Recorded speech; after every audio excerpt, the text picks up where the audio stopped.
So joining us now, co-founder and CEO of All In Together, Lauren Leader. She's here with new polling showing it's not just Democratic voters who are more likely to support pro-choice candidates for office. And Lauren, again, the Republicans, they're going to lose voters on this issue. Yeah, and the CNN polls are very much aligned with new polls from All In Together just from last week that show on a whole range of issues that voters, including Republican voters, want Republican leadership to compromise to get things done for the American people. They do not want hardcore party politics. And on the abortion issue, I thought it was fascinating that more Republicans, including 48% of Republican women, now say that they would support pro-choice candidates.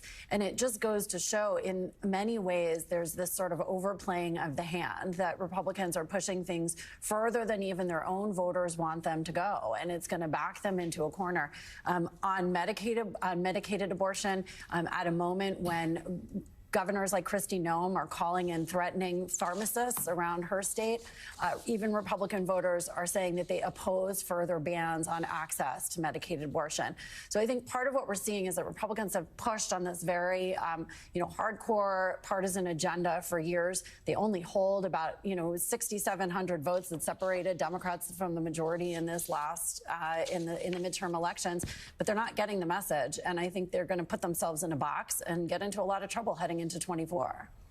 You wrote for Know Your Value about how to fight back, and the last point that you made in the article was to elect more women. It seems the Republican Party actually could handle a little more women in it at high levels, because this is an issue that clearly needs to be explained to them. Well, I think, look, part of what we're seeing in every state where there have been votes on abortion rights, a plurality of voters, both Republican and Democrat, have either rejected additional abortion restrictions or voted to support state amendments to constitutions, et cetera, in Michigan and Kansas, all across the country in places that you wouldn't expect. And I think Republicans are going to need to catch up to the reality that even their own voters don't want them to go farther.